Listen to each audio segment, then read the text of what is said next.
მე მგონი უკვე ლაივში ვართ ხო?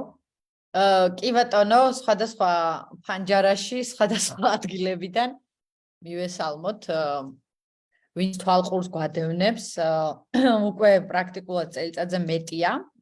გამარჯობათ, მე ანა ვარ აბაშიძე.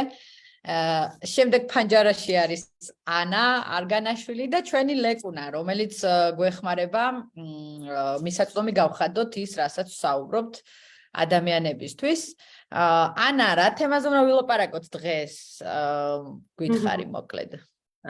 გამარჯობა, დღეს უნდა ვილაპარაკოთ ძალიან მნიშვნელოვან ახალ სასამართლო გადაწყვეტილებაზე, რომელიც ეხება შეზღუდული შესაძლებლობის სტატუსის მინიჭების და არ მინიჭების თემას. ანუ ესეთი პრეცედენტული გადაწყვეტილება გვაქვს, ბევრი ადამიანის ცხოვრება შეუძლია შეცვალოს, თუ მათ ექნებათ ინფორმაცია სასამართლომ რა გააკეთა ამ საქმეში. კი ბატონო, მოკლედ რო ვთქვათ, მაშინ მე შესავალს გავაკეთებ სასამართლოსთან დაკავშირებით.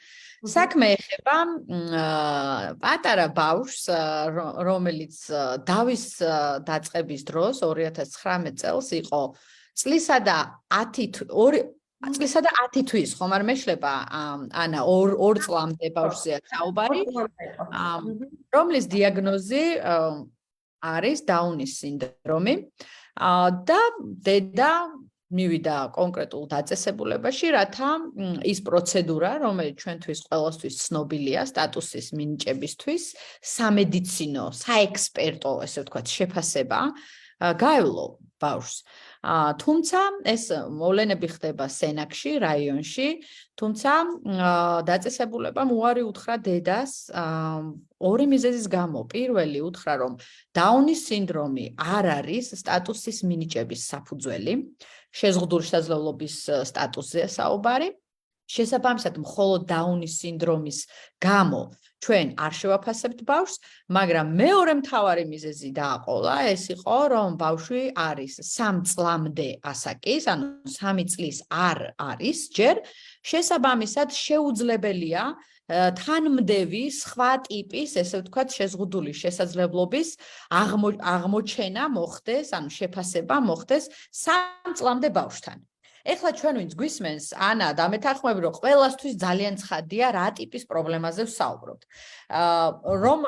ანუ პრობლემა კიდევ ერთხელ რომ შევაჯამოთ ამ ეტაპზე რა არის? ერთი რომ ბავშვები 3 წლამდე პრაქტიკულად სახელმწიფო ეუბნება, რომ მე ვერ დავადგენ შეზღუდულ შესაძლებლობას, ამიტომ აზრი არ აქვს, არ შევაფასებ, განსაკუთრებით მაშინ, როდესაც სახეზეა ისეთი დიაგნოზი, რომელიც აპრიორი ჩამონათვალში არ მოიძებნება, რომლის საფუძველზეც, ესე ვთქვათ, სტატუსს ადვილად მიანიჭებდნენ ადამიანს და მეორე მთავარი პრობლემაა.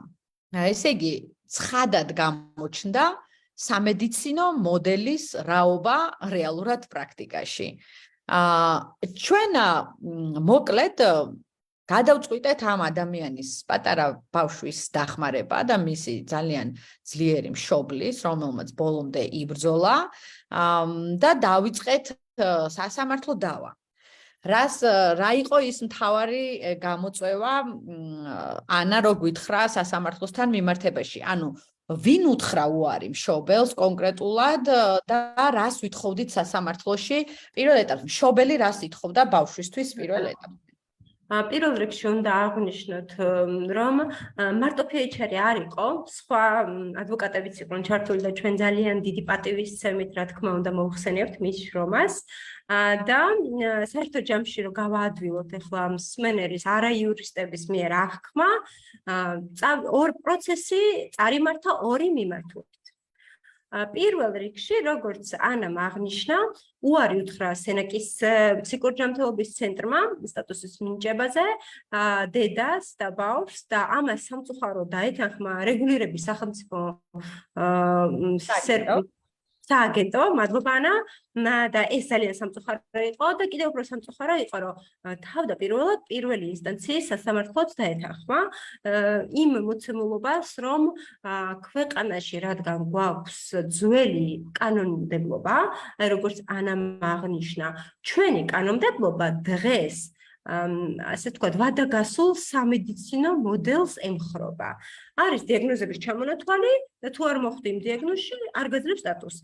და სამწუხაროდ სენაკის პირველმა ინსტანციის სასამართლომ მხარი დაუჭირა მიდგომას და თქვა, რომ სწორი იყო, რომ არ მისცა სტატუსი, მაგრამ საბედნიეროდ, როდესაც ეს გასაჩივრდა სააპელაციო სასამართლოში, ქუთაისის სააპელაციო სასამართლომ შეცვალა გადაწყვეტილება და მართლაც ground breaking-ს ვამბობთ ხოლმე ინგლისურად, აი არ ვიცი, რა ვიცი, საუკუნის გადაწყვეტილება დაწერა, ხო? ანუ ბევრი ადამიანის ცხოვრების შემცვლელი გადაწყვეტილება და მართლა საოცარი ფრაზა ჩაწერა სასამართლომ პირველი, სასამართლომ ჩაწერა, რომ იმის გამო, რომ სახელმწიფოს არ აქვს კანონმდებლობა შეცვლილი, შშმ პირთა კონვენცია რა თქმა უნდა მაინც ძალაშია, იმიტომ რომ ჩვენი კონსტიტუცია ამბობს, რომ ჩვენი კონსტიტუციის მერე ის საერთაშორისო ხელშეკრულებებია მნიშვნელოვანი, რომელსაც ვართ ბრჭყალებში მიერთებული, ანუ ხელმოწერილი გვაქვს და ძალაშია შესული, სასამართლომ ეს გაიმეორა, რომ არ არის აუცილებელი ჩვენ კანონმდებლობაში მაინც და მაინც რაღაც იყო შეცვლილი, ბავშვის ინტერესი, შშმ პირთა ინტერესი, რომ ეხება საქმეო, ჩვენ უნდა ვიხელმძღვანელოთ კონვენციის მოდელითო. კი ბატონო, და აქ დაინტერესო ასევე ის იყო, რომ სასამართლომ ის ვერსიაც კი განიხილა, რომ ყოფილიყო, ანუ მაგალითად სასამართლომ უთხრა ესეთი რამ, სახელმწიფომ ვერ წარმოადგინა არგუმენტი, სამართლებრივი დოკუმენტი, კანონქვემდებარე ნორმატიული აქტი, რომელიც არის თქვათ ბრძანება, დადგენილება და ასეთი რაღაცეები, რაც გაგვიგია, ეხლა იურიდიული ტერმინები ძალიანაც რომ არ გამოვიყენოთ, ანუ რაღაცა ისეთ საკანონმდებლო, ნორმატიული, სამართლებრივი შინაარსის მქონე დოკუმენტი ვერ წარმოადგინაო, სააპელაციო სასამართლომ თქვა ქუთაისის, სადაც ეწერებოდა, რომ 3 წლამდე ბავშვის შეფასება არ შეიძლება. ანუ ერთის მხრივ ის რომ ეხლა მსმენელს რა ალბათ ძალიან ეცნობა 3 წლამდე და ყველას ალბათ გონიათ ყოველ შემთხვევაში უმეტესობას აქვს ნდობა ხო ექიმების მიმართ სხვადასხვა პროფესიონალების მიმართ და გონიათ რომ როცა ეუბნებიან რომ 3 წლამდე ბავშვის შეფასება არ შეიძლება ალბათ მშობელს წარმოუდგენია რომ ეს სადღაც კანონშია გაწერილი სადღაც პროტოკოლი არსებობს და ემორჩილება იმიტომ რომ კეთილსინდისიერი მოქალაქეა და ენდობა პირველი შეცდომა არის ზუსტად ის, რომ ამგვარი ჩანაწერი 3 წლამდე ბავშვის შეუფასებლობის შესახებ არ არსებობს საქართველოს კანონმდებლობაში. ეს თქვა ძალიან ხაზგასმით ქუთაისის სააპელაციო სასამართლომ.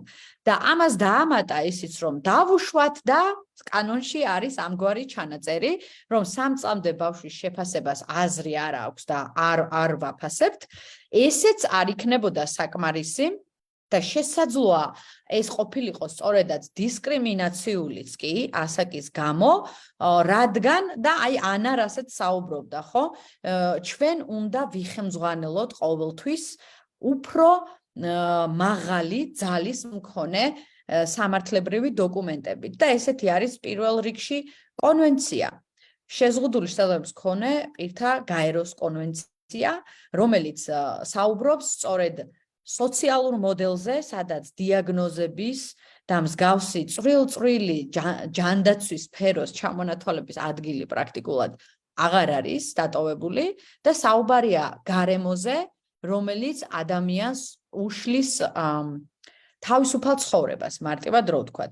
ანუ სასამართლომ მეორენაირად თქვა, რომც ყოფილიყო ამგვარი რეგულაცია 3 წლამდე ბავშვის შეფასების აკრძალვის, ესეც ვერ გაამართლებდა სახელმწიფოს ქცევას და უარს ბავშვის შეფასებაზე.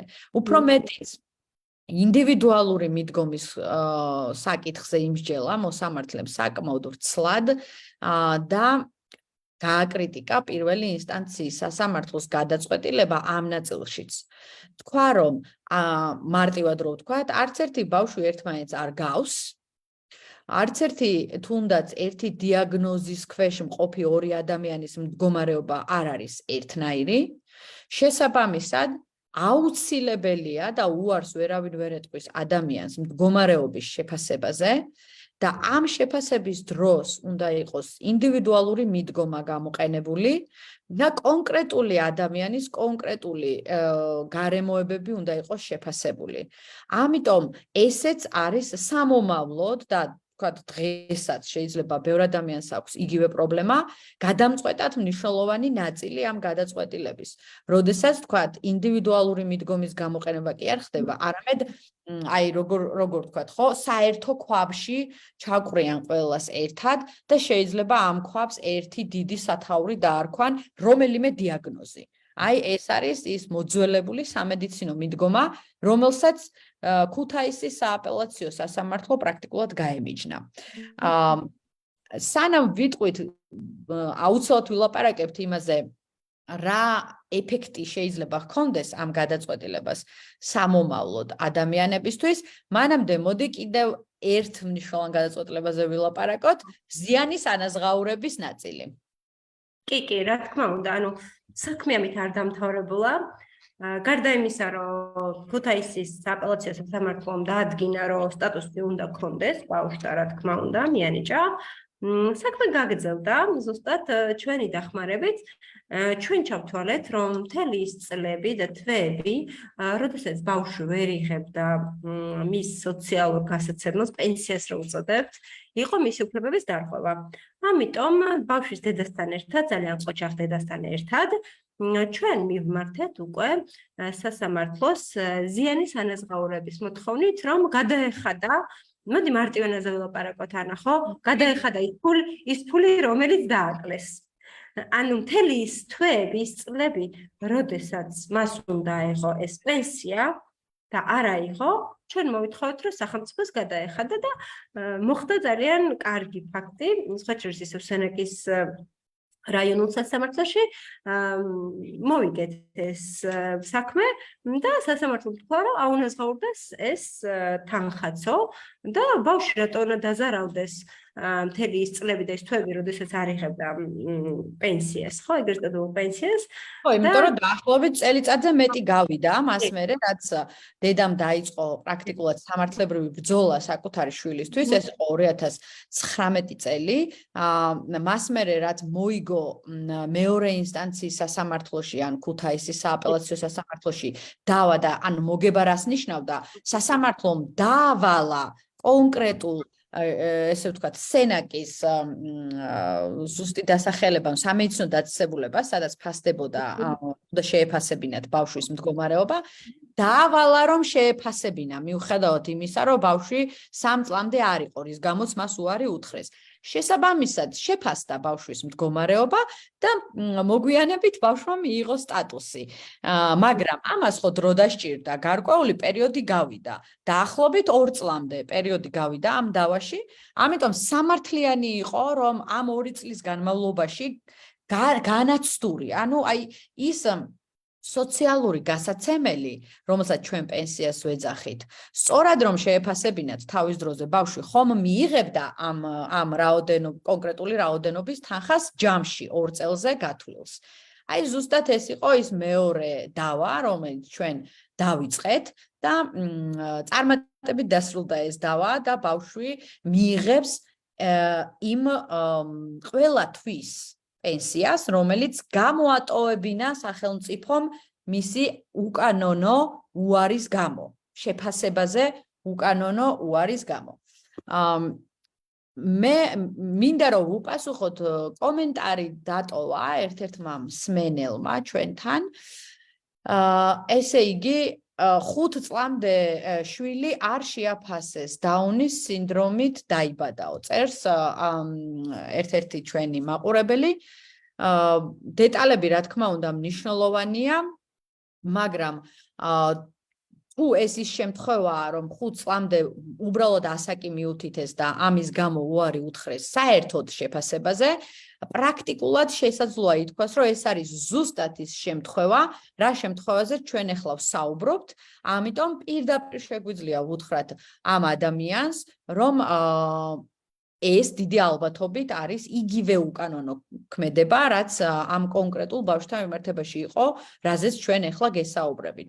Რა თქმა უნდა, თქვენ შეგიძლიათ ჩვენც დაგვიკავშირდეთ აი ამ ჩვენი გადაცემის შემდგომ და უფრო დეტალურ კონსულტაციას აუცილებლად გაგიწევთ, ასევე გაგიზიარებთ იმ სასამართლო გადაწყვეტილებებს, რომელიც თქვენ გამოგადგებათ იმისათვის, რომ თქვენი ბავშვის სავარაუდოდ დარღვეული უფლებაც აღდგეს.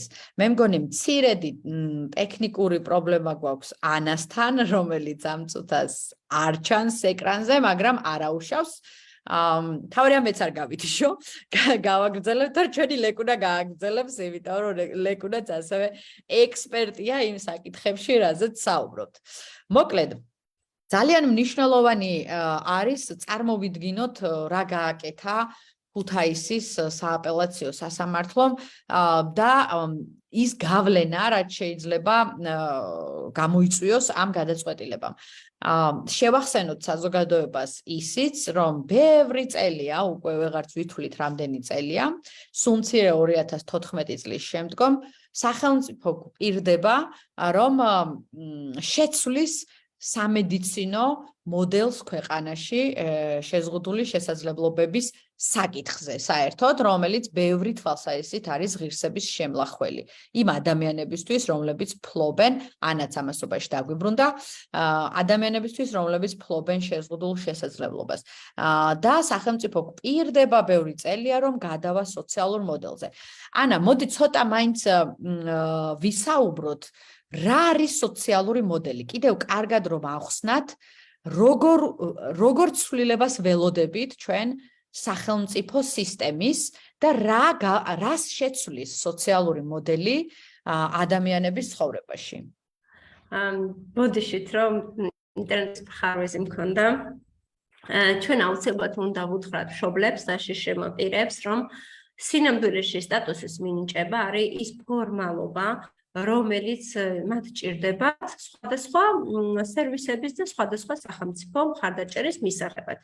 ანუ სტატუსი თავისთავად არ არის ისეთი ძალიან დიდი მნიშვნელობის მქონე, როგორც ამას ხატავენ ხოლმე, თავარი არის, როგორც ანუ თქვა, სოციალური მოდელი, რომელიც გვეუბნება, რომ სახელმწიფო მაქსიმალური უნდა გააკეთოს, რომ ბავშვი და სხვა შეშემოპირი იყოს ინტეგრირებული საზოგადოებაში. შესაბამისად, როგორც კი სტატუსის მინიჭების პროცედურა იქცევა ბარიერად და როგორც კი ის გვაბრუნებს დიაგნოზებზე დაფუძნებულ სისტემაზე, ეს ნიშნავს, რომ მას აქვს პრობლემა. ამიტომ ყველა მშობელმა, ყველა შეშემოპირმა უნდა გაასაჩივროს, იმიტომ რომ სოციალური მოდელის თანახმად არ შეიძლება სამედიცინო დიაგნოზი იყოს აპრიორი რაიმეს გადამწყვეტი. სოციალური მოდელი გვეუბნება, რომ ადამიანის საჭიროებები უნდა შევაფასოთ, იმიტომ რომ როგორც აღმოჩნდა, უმეტესად გარემო ბარიერების გამო უჭირს მას სხვადასხვა ფუნქციების და როლების განხორციელება. შესაბამისად, სოციალური მოდელის ფარგლებში ჩვენ უნდა ორიენტირებული ვიყოთ ამ გარემო ბარიერების შემცირებაზე და ადამიანის უფლებაზე იყოს ინტეგრირებული საზოგადოებაში. კი ახალ ბარიერებს კი არ უნდა უქმნიდეთ, ანუ წარმოედგინეთ, შეშემო ბავშვს ისედაც აქვს პრობლემა, მაგალითად რომ ბაღში იაროს, მაგალითად რომ სკოლაში იაროს და კიდე დაამატებით სტატუსის მინიჭების სისტემა გადაიქცა ახალ ბარიერად, ხო? ეს მთლიანად ანგრევს კონვენციით უზრუნველყოფილ უფლებებს. დიახ, ერთ კომენტარს ვუპასუხეთ და მეორე კითხვა გვაქვს დაუნის სინდრომის მქონე პირი შეშემოპირად ითვლება თუ არაო. სწორედ ამაშია საქმე, რომ ჩვენი მთავარი მიდგომა უნდა გქონდეს ესეთი, რომ კონკრეტული დიაგნოზები აპრიორი არ ნიშნავდეს ვიღაცის შეზღუდულ შესაძლებლობას და ასე შემდეგ, არამედ ზოგადად ადამიანს კონკრეტული სამედიცინო მდგომარეობის გამო თუ ხელი ეშლება არსებითად და მნიშვნელოვნად გარემოსთან ადაპტირებაში, მის ყოველდღიურ საქმიანობაში თუ სჭირდება მხარდაჭერა, ყოველდღიურ საქმიანობაში იგულისხმება ყველაფერი, რასაც ჩვენ ყველანი ვაკეთებთ დღის განმავლობაში, ხო? ვიღვიძებთ, თვითმოვლას ვაკეთებთ, ჰიგიენის წესებს ვიცავთ,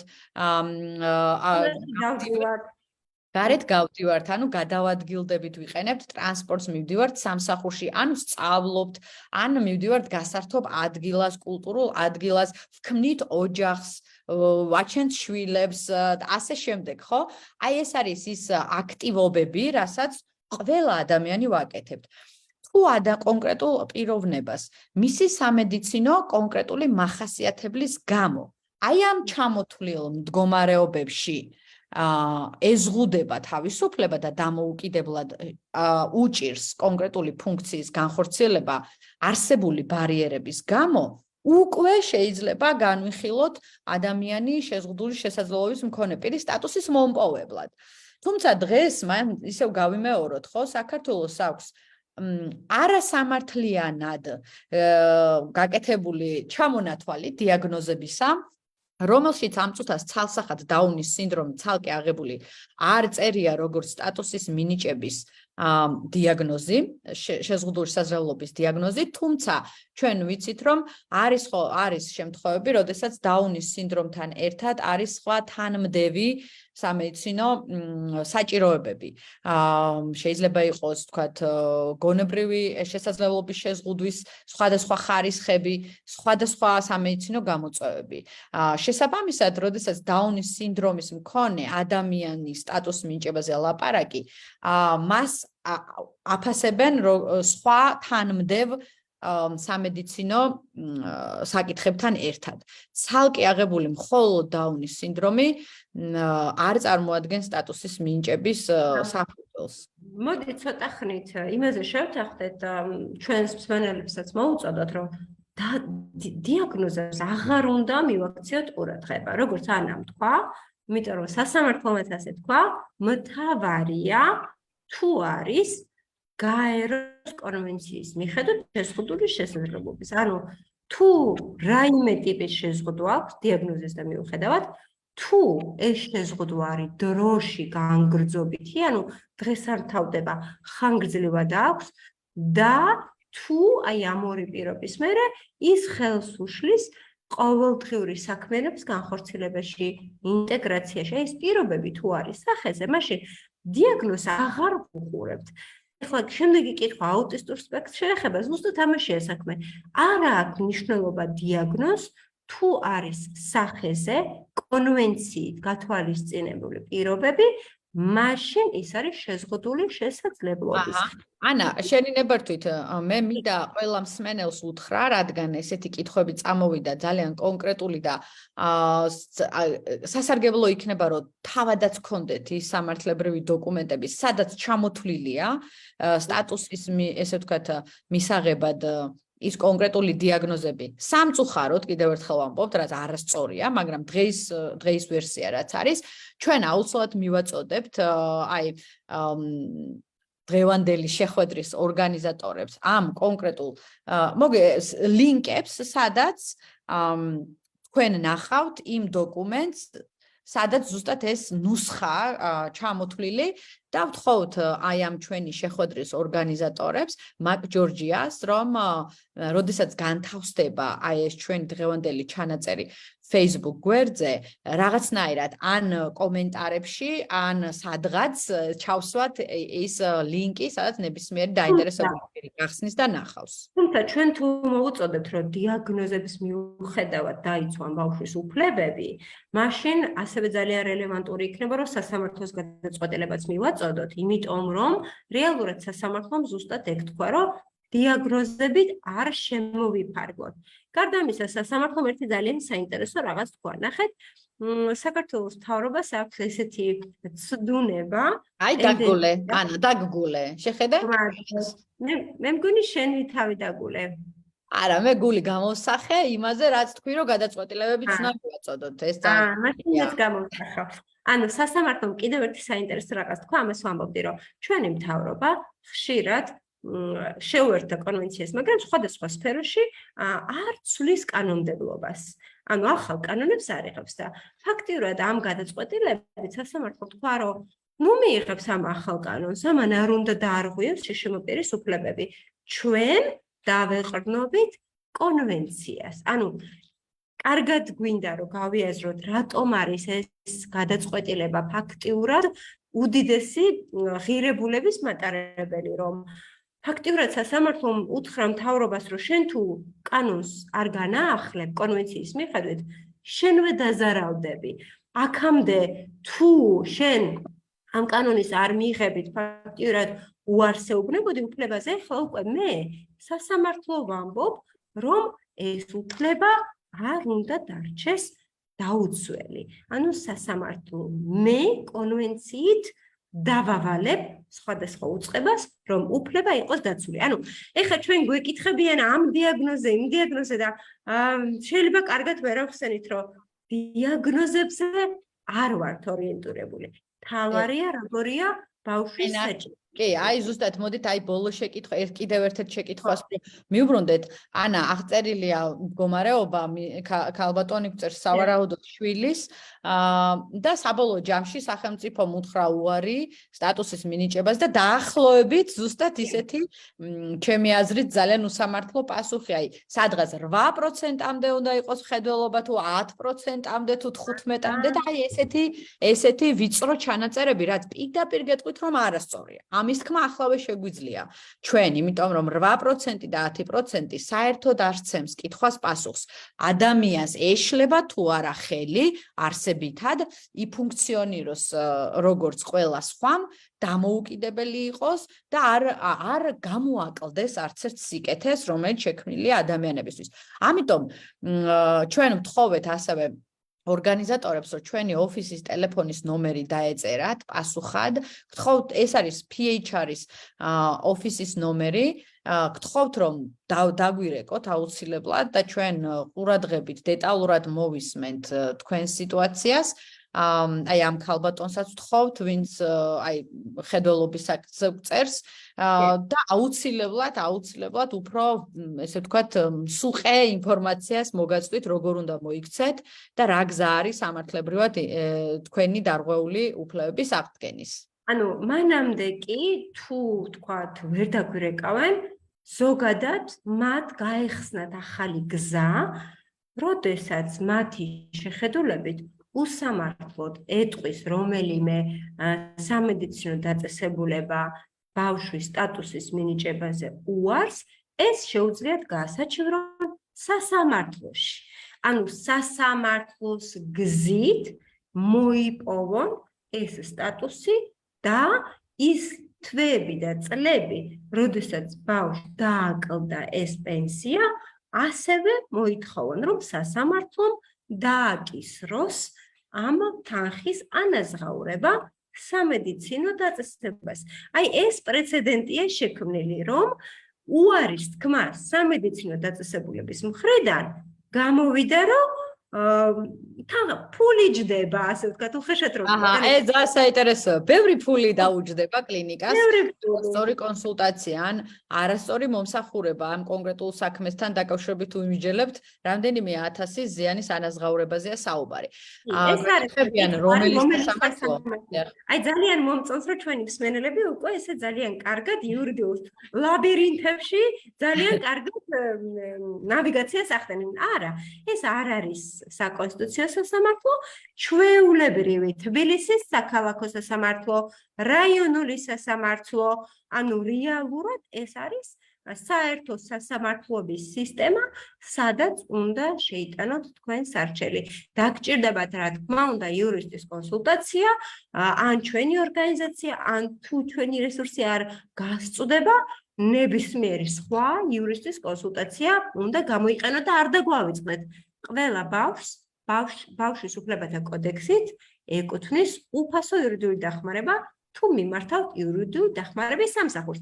ჩვენი მხრიდან რაც შეგვიძლია დაუპირდეთ არის ის, რომ ჩვენ ავტვირთავთ ამ სასამართლო გადაწყვეტილებას დაშტრიხულად, რა თქმა უნდა, პერსონალური მოცემის დაცვით, ჩვენს ვებსაიტზე.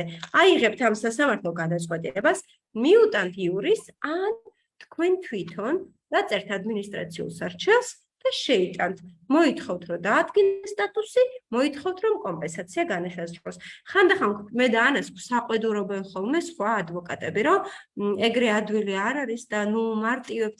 ჩვენ გვჯერა, რომ არცაჯულება უნდა იყოს ადვილი, როდესაც საქმე ეხება ადმინისტრაციულ საქმეებს. ანუ სახელმწიფო უწყებების წინააღმდეგ, როდესაც იცავთ უფლებებს, არ შეიძლება რომ იყოს ძნელი. ამიტომ იურისტის გარეშეც უნდა გამოუვიდეს ადამიანს. ყოველთვის გახსოვდეთ, რომ ადმინისტრაციულ საქმეებში სასამართლომ აუცილებლად უნდა გაგიწიოთ დახმარება. თუ არასწორად დაწერეთ, უნდა გითხრათ, როგორ გაასწოროთ, ხარვეზი დაგიდგინოთ, თუ არასწორად ჩამოყალიბეთ მოთხოვნის ტრანსფორმაცია უნდა გააკეთოს. ანუ იბრძოლეთ იმისთვის, რომ იურისტის გარეშეც შეძლოთ ადმინისტრაციულ საქმეზე დავა, ბავშვის უფლებების დაცვა და თუ ძალიან გაჭირდა, რა თქმა უნდა, ჩვენაერი იურისტები და ჩვენ აქ ვართ. დიახ, აქ არის კიდევ ერთი შეკითხვა, ეხება იმ საკითხს, რომელიც გარკვეული ვადით სტატუსის მინიჭების შემთხვევებია, ოღონდ მეორე ნაწილში როდესაც თქვათ გარკვეული ვადით ენიჭება სტატუსი, იქ იქმნება ხშირად, ჩვენც გაგვიგია, გარკვეული ბიუროკრატიული შეფერხებები და სანამ ბავშვი ახალ სტატუსს მიიღებს, ანუ განახლდება მისი შეზღუდული სალოცავი პირის სტატუსი, მანამ არის ხოლმე გარკვეული პერიოდები, როდესაც ბავშვს არ აძლევენ დაფინანსებას, ის ეთიშება აბილიტაცია, რეაბილიტაციის პროგრამებს, რომელიც ვიცით, რომ არსებითად მნიშვნელოვანია ბავშვის განვითარებისთვის, ხო? და ხშირ შემთხვევაში სასიცოცხლოდ მნიშვნელოვანია ზოგიერთი შეშემო ბავშვისთვის. შეკითხვა ეხება ამას, რომ როცა ხელი ეშლებაო სტატუსის განახლების გამო აბილიტაცია, რეაბილიტაციის პროცესი, ეს არის თუ არა სამართლიანიო. ეს ისეთი შემთხვევაა, რომ ჩვენი სამართლებრივი შეფასება შეგვიძლია პრინციპში გავაკეთოთ, როდესაც თქვათ ადმინისტრაციული ორგანო ერთხელ აფასებს ბავშვს და მას უდგენს შეზღუდული შესაძლებლობის მქონე პირის სტატუსს, მაგრამ ეუბნება, რომ გარკვეული ვადის შემდგომ უნდა გადამოწმდეს, რა თქმა უნდა, ეს გადამოწმება რა დროსაც არ უნდა მოითხოვდეს, ამ პერიოდში დაუშვებელია ჩაითვალოს, რომ ეს ადამიანი აღარ არის შეშემო პირი, ეს იქნებოდა არასწორი განმარტება სახელმწიფოს მხრიდან, ბავშვის დამაზიანებელი განმარტება, შესაბამისად, თუ არ ჩაითვლება, რომ რადგან ვადა გაუვიდა და სანამ ახალი შეფასება გაკეთდება, ბავშვი აღარ არის თითქოს შეზღუდული შესაძლებლობის, მაშინ ჩვენ შევძლოთ ბავშვს მივაწოდოთ ყველა მომსახურება, რომელიც მას გასულ პერიოდში ჰქონდა. ანუ მეორენაირად რო ვთქვათ, დიახ, თუ თქვენ შვილს აქვს უკვე სტატუსი მოპოვებული და ჩართულია სახელმწიფო დაფინანსების ფარგლებში, გარკვეულ აბილიტაცია, რეაბილიტაციის პროგრამებში და საჭირო გახდა სტატუსის განახლება, რასაც დრო სჭირდება, არასწორია თუ ვინმე უარს ეტყვის თქვენ შვილს აი ამ მომსახურების გაგრძელებაზე, თქვენგან მხოლოდ ის არის საჭირო, რომ დათქმულ დროს დაიწყოთ ყველა იმ დოკუმენტის შეგროვება და პროცედურები, რომ სახელმწიფომ თქვენ არ დაგაბრალოთ, ესე ვთქვათ, დაგვიანება. ანუ პირობითად თუ 10 დღის შემდეგ გასდის ვადა სტატუსს, აუცილებლად დაიწყეთ ის პროცედურები, რომ 10 დღის თავზე თქვენი მხრიდან რაც არის გასაკეთებელი, ყველაფერი იყოს წარდგენილი და თუ ზოგადად ამ პროცესს დასჭირდა დრო, აი ამ შემთხვევაში თქვენ უარი არ შეიძლება რომ გითხრან მომსახურების მიღებაზე. ნუ თუ გეტყვიან, ეს არის დარღვევა და შესაბამისად პრობლემა არ არის, ესე ვთქვათ, ფართო გაგებით, იმიტომ რომ თქვენ აუცილებლად შეგეძლებათ იბრძოლოთ უფლების დასაცავად და ეს იქნება კარგი მაგალითი მათ შორის ისევე როგორც აი ამ ჩვენი პატარა ბავშვის შემთხვევა უკვე სხვებისთვის კარგი მაგალითი. და შევაჯამოთ ახლა ძალიან ცოტა დრო დაგვრჩა როგორც გითხრეს ანა. ანუ ამ დღევანდელი ჩართვით ჩვენ გაგაცანით წარმატება, რომელიც თქვენია, თქვენ გეკუთვნით, იმიტომ რომ სასამართლოც თქვენია სინამდვილეში და ეს ქვეყანას და კონსტიტუციაც და თქვენ დაინახეთ კიდევ ერთხელ, რომ ნამდვილად აქვს ბრძოლას აზრი სასამართლოსთვის მიმართვით, თქვენ აგრძელებთ ამ ბრძოლას, რაც დაიწყეთ იმ წუთიდან, როდესაც თქვენს შულზე ზრუნავდით. ამიტომ არავითარ შემთხვევაში ხელი არ შეიქნიოთ, მიმართეთ სასამართლოს, თუ თვლით, რომ სამედიცინო დაწესებულება ნებისმიერი უწყება უსამართლოდ არღვევს ბავშვის უფლებებს. ანა, თუ შეიძლება ერთი ცოტა განსხვავებული საკითხია, სტატუსის მოპოვებას არ ეხება, მაგრამ სტატუსის დაკარგვას ეხება, რომელიც პრობლემური იყო წარსულში და გვაქვს სიახლე და მინდა რომ ესეც უთხრათ ჩვენს მსმენელებს, მათ იციან, რომ თუ ადამიანი შეზღუდული შესაძლებლობის მქონეა და იღებს ეგრეთ წოდებულ პენსიას და ის დაიწყებდა საჯარო სამსახურში მუშაობას, მას ჰქონდა არჩევანი, ან აიღებდა ხელფას საჯარო სამსახურიდან და ამ დროს შეუწყდებოდა მას პენსია, ანუ ესეთ არჩევანის წინაშე იყო. ადამიანები ხშირად, თქვა, დაბალ ანაზღაურებად საქმიანობაზე არ თანხმდებოდნენ, იმიტომ რომ შეიძლება ხანდახან პენსია ყოფილიყო ხელფასზე უფრო დიდი.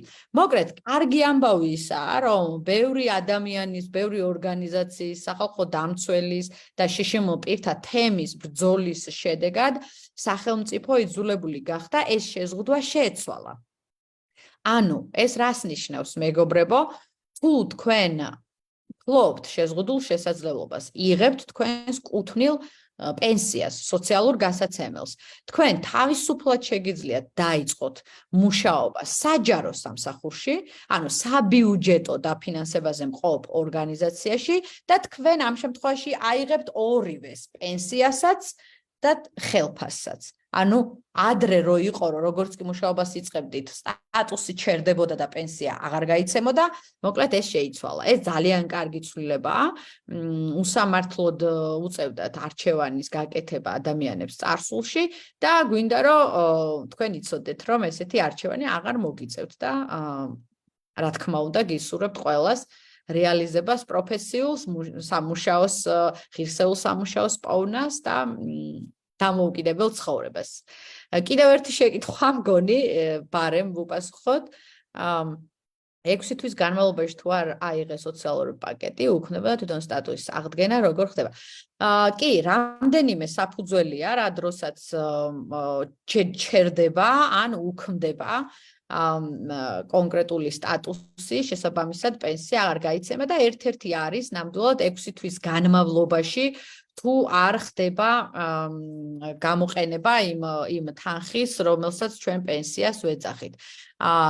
როგორ უნდა განაახლოთ, ან შეჩერებული როგორ უნდა აღდგეს, ამის შესახებ ინფორმაციას დაწვრილებით თქვენ ნახავთ სოციალური მომსახურების სააგენტოს ვებ-გვერდზე, სადაც ჩამოთვლილია ყველა ის სიტუაცია, რა დროსაც შეჩერდება ან განახლდება პენსიის გაცემა და რა დოკუმენტების წარდგენა იქნება საჭირო. ერთადერთი იმის თქმა შემიძლია, რომ თქვენ სახლთან ახლოს სოციალური მომსახურების სააგენტოს ტერიტორიული სამსახური მოიძიეთ, იქ მოიკითხეთ ეს ინფორმაცია, ან შეგიძლიათ დარეკოთ ცხელ ხაზზე, თქვა სახლიდან გაუსვლელად 1505, ეს არის ჯანდაცვის ცხელი ხაზი და წინასწარ დააზუსტოთ ის ყველა დოკუმენტი და ყველა რელევანტური ინფორმაცია, რომელიც თქვენ დაგჭირდებათ თუ 6 თვე გავიდა და სტატუსი შეჩერებული გაქვთ. აი ამ სტატუსის აღსადგენად.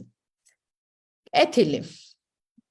მე მგონი დღეს კარგი ამბები გამოგვევიდა. უფრო მეტი თქვით წარმატებაზე ვიდრე გამოწვევაზე, ეს უკვე კარგია.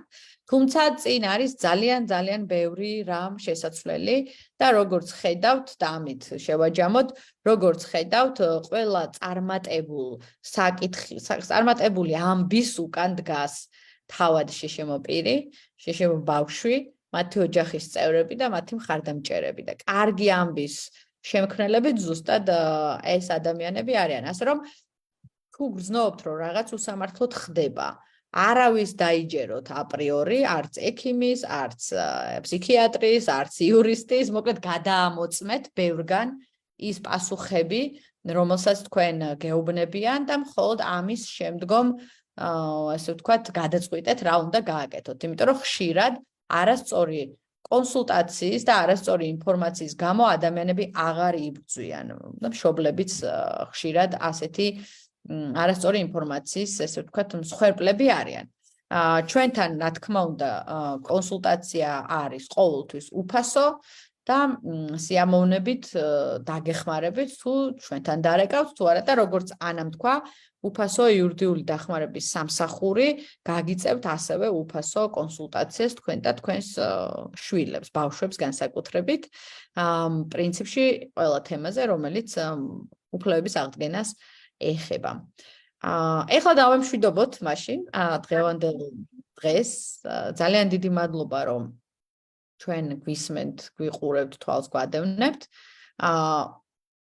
ჩვენ როგორც ვიცით, ეს ჩანაწერი აუცილებლად განთავსდება სოციალურ სივრცეში, ვინც დღეს ვერ უსმინა ჩანაწერის მოსმენა შეიძლება აუცილებლად და მომავალ თვეში დაგიბრუნდებით ასევე საინტერესო საკითხებით.